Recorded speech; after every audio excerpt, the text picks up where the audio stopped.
ಇನ್ನು garbage city ಆಗ್ತಾ ಇದೆಯಾ ಉದ್ಯಾನ ನಗರಿ? ಬ್ರ್ಯಾಂಡ್ ಬೆಂಗಳೂರಿಗೆ ನಿಜಕ್ಕೂ ಇದು ಕಪ್ಪು ಚುಕ್ಕೆ.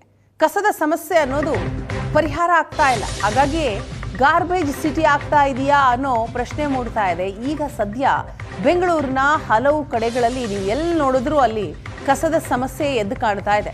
ಸಮಸ್ಯೆಗಳ ಆಗರವಾಗಿದೆ. ಬೆಂಗಳೂರಿನ ಗುರಪ್ಪನ ಪಾಳ್ಯ ರಸ್ತೆ ಪಕ್ಕದಲ್ಲಿಯೇ ಕೊಳೆತು ನಾರ್ತಾ ಇದೆ ರಾಶಿ ರಾಶಿ ಕಸ.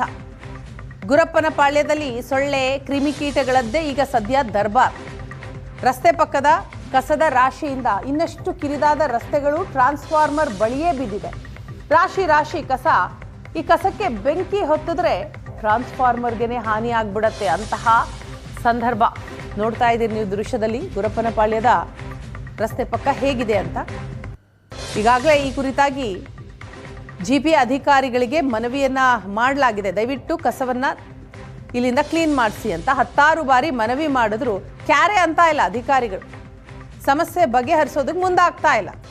ಅಧಿಕಾರಿಗಳ ವಿರುದ್ಧ ಸ್ಥಳೀಯರು ಕೆಂಡಾಮಂಡಲರಾಗಿದ್ದಾರೆ. ಇದು ವಾಟರ್ ಅವರು ಎಲ್ಲ ಬೀದಿಯಲ್ಲೆಲ್ಲ ಹಲ್ಲ ಮಾಡಿಬಿಟ್ಟಾರೆ. ಈ ರೋಡ್ ಸ್ವಲ್ಪ ಮುಂದೆ ನೋಡಿ, ಎಲ್ಲ ಕಡೆ ಅಲ್ಲ. 8 ತಿಂಗಳಾಯ್ತು ಹಲ್ಲ ಮಾಡಿ. ಇವ್ರು ಬರ್ತಾರೆ ಯಾವಾಗ ಒಂದ್ಸಾರಿ ಬಂದು ಸುಮ್ಮನೆ ಒಂದು ಚಿಕ್ಕ ಆಟೋಲ್ಲಿ ತುಂಬಿಕೊಂಡಿದ್ದಾರೆ ಅಷ್ಟೇ. ಒಂದು ವಾರಕ್ಕೆ ಒಂದ್ಸಾರಿ, 4 ದಿವಸ ಒಂದ್ಸಾರಿ, 15 ದಿವಸ ಒಂದ್ಸಾರಿ, ಡೈಲಿ ಬರಲ್ಲ. ಅದು ಇದು ವಾಟರ್ ಅವರು ಎಲ್ಲ ಬೀದಿಯಲ್ಲೆಲ್ಲ ಹಲ್ಲ ಮಾಡಿಬಿಟ್ಟಾರೆ. ಈ ರೋಡ್ ಸ್ವಲ್ಪ ಮುಂದೆ ನೋಡಿ, ಎಲ್ಲ ಕಡೆ ಅಲ್ಲ. 8 ತಿಂಗಳಾಯ್ತು ಹಲ್ಲ ಮಾಡಿ. ಇವ್ರು ಬರ್ತಾರೆ. ಇದು ಸ್ಮಾರ್ಟ್ ಬೆಂಗಳೂರು ಅಥವಾ ಗಾರ್ಬೇಜ್ ಬೆಂಗಳೂರು ಅಂತ ಪ್ರಶ್ನೆ ಮಾಡಿಕೊಳ್ಳುವ ಸ್ಥಿತಿ ಎದುರಾಗಿದೆ. ಒಂದು ಕಡೆ ಪ್ರತಿನಿತ್ಯ ಬರುವಂತಹ ಕಸ ತುಂಬಿಕೊಂಡು ಹೋಗುವಂಥ ವಾಹನಗಳು ಬಾರದೆ ಏನು ಬಳಸದಂಥ ಕಸವನ್ನು ಒಂದು ಕಡೆ ತಂದು ಎಸೆಯುವಂಥ ಪರಿಸ್ಥಿತಿ ಎದುರಾಗಿದೆ. ಕೇಳಿದ್ರೆ ಗ್ರಾಹಕರು ದಿನನಿತ್ಯ ಬರ್ತಾ ಇಲ್ಲ ಅನ್ನುವಂತಹ ಒಂದು ರೀತಿ ಬೇಜವಾಬ್ದಾರಿ ಉತ್ತರಗಳನ್ನು ಕೊಡ್ತಾ ಇದ್ದಾರೆ. ಈ ಸಂಬಂಧಪಟ್ಟ ಅಧಿಕಾರಿಗಳಿಗೆ, ಇಲಾಖೆಗಳಿಗೆ ಸ್ಥಳೀಯರು ಮನವಿಯನ್ನು ಸಲ್ಲಿಸಿದ ಯಾವುದೇ ಕಸ ತುಂಬಿಕೊಂಡು ಹೋಗುವಂಥ ವಾಹನಗಳು ಬರ್ತಾ ಇಲ್ಲ. ಸದ್ಯ ನಾನು ಏನು ಬೆಂಗಳೂರಿನ ಗುರಪ್ಪನ ಪಾಳ್ಯದಲ್ಲಿ ಏನು ರಸ್ತೆಯಲ್ಲಿದ್ದೇನೆ. ಇಲ್ಲಿ ನಿಮಗೆ ದೃಶ್ಯಾವಳಿಗಳಲ್ಲಿ ತೋರಿಸ್ತಾ ಹೋಗ್ತೇವೆ ನೋಡಿ. ಒಂದು ಕಡೆ ಟ್ರಾನ್ಸ್ಫಾರ್ಮರ್ ಇದೆ, ದೊಡ್ಡ ಟ್ರಾನ್ಸ್ಫಾರ್ಮರ್ ಇದೆ. ನೀವು ದೃಶ್ಯಾವಳಿಗಳು ನೋಡ್ತಾ ಹೋಗ್ತೀರಾ. ದೊಡ್ಡ ಟ್ರಾನ್ಸ್ಫಾರ್ಮರ್ ಇದೆ. ಟ್ರಾನ್ಸ್ಫಾರ್ಮರ್ ಕೆಳಗೇನೆ ಎಲ್ಲ ಕಸವನ್ನು ತಂದು ಇಲ್ಲಿ ಹಾಕಿರುವಂಥದ್ದು. ಕಾರಣ ಇಷ್ಟೇ, ಪ್ರತಿನಿತ್ಯ ಕಸ ತುಂಬಿಕೊಂಡು ಹೋಗುವಂತಹ ವಾಹನ ಬಾರದೇ ಇರುವ ಸ್ಥಿತಿಯಲ್ಲಿ ಎಲ್ಲರೂ ತಂದು ಕಸವನ್ನು ಇಲ್ಲಿ ಹಾಕ್ತಾ ಇದ್ದಾರೆ. ಬೇಸಿಗೆ ಅಂದಿದ ತಕ್ಷಣ ಒಂದು ಕಡೆ ಬಿಸಿಲು, ದಾಹ, ಒಂದು ಕಡೆ ಏನು ಉರಿ ಬಿಸಿಲಿನಲ್ಲಿ ಯಾವ ಸಂದರ್ಭದಲ್ಲಾದರೂ ಏನೋ ಒತ್ಕೊಳ್ಳುವಂಥ ಸ್ಥಿತಿ ಎದುರಾಗ್ಬೋದು. ಆ ಸಂದರ್ಭದಲ್ಲಿ ಒಂದು ಕಡೆ ಟ್ರಾನ್ಸ್ಫಾರ್ಮರ್ ಇದೆ, ಒಂದು ಕಡೆ ಕಸ ಇದೆ, ಒಣ ಕಸ, ಹಸಿ ಕಸ. ಯಾವ ಸಂದರ್ಭದಲ್ಲಿ ಹೊತ್ಕೊಂಡು ಇಡೀ ಟ್ರಾನ್ಸ್ಫಾರ್ಮರ್ಗೆ ಬೆಂಕಿ ತಗುಲುವ ಮತ್ತು ಸುತ್ತಮುತ್ತಲಿನ ಎಲ್ಲ ಮನೆಗಳಿಗೆ ಬೆಂಕಿ ತಗುಲುವಂತಹ ಪರಿಸ್ಥಿತಿ ಎದುರಾಗುವಂಥ ಸಾಧ್ಯತೆ. ನಿಮಗೆ ಮತ್ತೊಂದು ದೃಶ್ಯಾವಳಿಗಳನ್ನು ತೋರಿಸ್ತಾ ಹೋಗ್ತೇನೆ. ಏನು ಸ್ಮಾರ್ಟ್ ಬೆಂಗಳೂರು ಅಂತ ಕರೆಸಿಕೊಳ್ಳುವಂಥ ಬೆಂಗಳೂರಿನಲ್ಲಿ ಸ್ವಿಚ್ಚನ್ನು ಆನ್ ಮಾಡಬೇಕು ಅಥವಾ ಒಂದು ಲೈಟ್, ದೊಡ್ಡ ಲೈಟ್ ಇದೆ ನೋಡಿ ಮೇಲೆ ಸಂಜೆ ಸಂದರ್ಭದಲ್ಲಿ ಈ ಲೈಟನ್ನು ಆನ್ ಮಾಡಬೇಕಂದ್ರೆ ನಾವು ಸ್ವಿಚ್ ಆನ್ ಮಾಡುವ ಪರಿಸ್ಥಿತಿ ಇಲ್ಲ. ಇಲ್ಲಿ ನೋಡಿ, ಸ್ವಿಚ್ ಆನ್ ಮಾಡುವಾಗಿಲ್ಲ. ಈ ರೀತಿ ಕನೆಕ್ಷನ್ ಕೊಟ್ಟರೆ ಸಾಕು.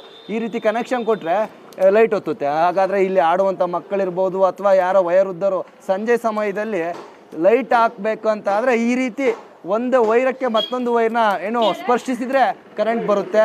ಈ ಕಸ ಎಷ್ಟು ದಿನದಿಂದ ಈ ರೀತಿ ಇದೆ ಅಂತ? ಅಯ್ಯೋ, ಯಾವಾಗಲೂ ಇದೆ ಇದೇ ಪರಿಸ್ಥಿತಿ ಸರ್. ಅವ್ರು ಇಷ್ಟ ಬಂದಾಗ ಬರ್ತಾರೆ, ಒಂದೊಂದು ಗಾಡಿ ಲೋಡ್ ಮಾಡ್ಕೊಂಡು ಹೋಗ್ತಾರೆ. ಸದಾ ಇರೋ ಸಮಸ್ಯೆ ಸರ್ ಇದು. ಡೈಲಿ ಬರೋದಿಲ್ಲ. ಬಂದಿದ್ರೆ ಯಾಕೆ ಸರ್ ಸ್ಟಾಕ್ ಆಗ್ತಾ ಇತ್ತು? ನೀವು ಕಲ್ಪನೆ ಮಾಡ್ಕೊಳ್ಳಿ, ಯಾಕೆ ಸ್ಟಾಕ್ ಆಗುತ್ತೆ? ನೀವು ಮಾಹಿತಿ ನಾನು ಹೇಳಿದ್ದೀನಲ್ಲ, ಶ್ವೇತಾ ಅವ್ರಿಗೆ ಇಂಜಿನಿಯರ್ AEE ಆಗಿದ್ದಾರೆ. ಅವ್ರಿಗೆ ಎಷ್ಟು ಸಲ ಅಂತ ಹೇಳ್ಬೇಕು ಸರ್? ನಮ್ಗೆ ಅದೇನ ಕೆಲಸ? ನಮ್ಗೇನು ಬೇರೆ ಕೆಲಸಗಳಿಲ್ವಾ? ಏನೋ ಒಂದು ಸಲ ಹೇಳ್ತೀವಿ, 2 ಸಲ ಹೇಳ್ತೀವಿ. ಹಗಲೆಲ್ಲ ಆ ಕೆಲಸ ಮಾಡ್ಕೊಂಡ್ರೆ ಏನು ಸಂಬಳ ಏನಾದರೂ ನಮ್ಗೆ ಸರ್ಕಾರ ಏನಾದರೂ ಸಂಬಳ ಕೊಡ್ತಾ ಇದೆಯಾ? ನಮಗೂ ಹೊಟ್ಟೆ ಪಾಡಿದೆ, ಜೀವನ ಅನ್ನೋದಿದೆ. ಅದ್ರ ಮಧ್ಯೆ ಈ ಕೆಲಸಗಳು ಮಾಡ್ಬೇಕು ನಾವು. ಸದ್ಯ ವೀಕ್ಷಕರ ಏನಂತಂದು ಇಲ್ಲಿ ಅಂದರೆ ಸಂಬಂಧಪಟ್ಟ ಅಧಿಕಾರಿಗಳಿಗೆ ಮಾಹಿತಿಯನ್ನು ತಿಳಿಸಿದ್ದಾರೆ, ಕಂಪ್ಲೇಂಟನ್ನು ಮಾಡಿದ್ದಾರೆ. ಆದರೂ ಸಹ ಅಧಿಕಾರಿಗಳು ಎಚ್ಚೆತ್ಕೊಂಡಿಲ್ಲ. ಒಂದು ಕಡೆ ಏನು ಕಸದ ರಾಶಿ ದಿನದಿನಕ್ಕೆ ಹೆಚ್ಚಾಗ್ತಾ ಇದೆ. ಡೈಲಿ ಬರುವಂತಹ ಏನು ಕಸದ ತುಂಬಿಕೊಂಡು ಹೋಗುವಂಥ ವಾಹನಗಳು ಬರ್ತಾ ಇಲ್ಲ. ವಾರಕ್ಕೊಮ್ಮೆ, 15 ದಿನಕ್ಕೊಮ್ಮೆ ಕಸದ ವಾಹನಗಳು ಬರ್ತಾ ಇದೆ. ಇದರಿಂದ ಏನು ಬಳಸಿದಂಥ ಗೃಹ ಬಳಕೆ ಏನು ಕಚ್ಚಾ ವಸ್ತುಗಳನ್ನು, ಕಸವನ್ನು ರಸ್ತೆ ಬದಿಗಳಲ್ಲಿ ಹಾಕ್ತಾ ಇದ್ದಾರೆ. ಅದ್ರ ಜೊತೆಗೆ ವಾಸನೆಗಳು ಹೆಚ್ಚಾಗ್ತಾ ಇದೆ, ನೊಣಗಳಾಡ್ತಾ ಇದೆ, ಏನು ಡೆಂಗ್ಯೂ, ಮಲೇರಿಯಾ ಬರುವ ಸಾಧ್ಯತೆಗಳು ಹೆಚ್ಚಾಗ್ತಾ ಇದೆ. ಸದ್ಯ ಇಲ್ಲಿನ ಇಲ್ಲಿನ ಸಂಬಂಧಪಟ್ಟ ಅಧಿಕಾರಿಗಳು, ಇಲಾಖೆಯವರು ಗಮನವನ್ನು ಹರಿಸಬೇಕು. ಆದಷ್ಟು ಬೇಗ ಈ ಸಮಸ್ಯೆಯನ್ನು ಬಗೆಹರಿಸಬೇಕು ಎಂಬುದು ಇಲ್ಲಿನ ಸ್ಥಳೀಯರ ಒಂದು ರೀತಿ ಆಕ್ರೋಶವಾಗಿದೆ. ಕ್ಯಾಮ್ರಾ ಪರ್ಸನ್ ವೆಂಕಟೇಶ್ ಜೊತೆ ಸುಮನ್, ಏಷ್ಯಾನೆಟ್ ಸುವರ್ಣ ನ್ಯೂಸ್, ಬೆಂಗಳೂರು.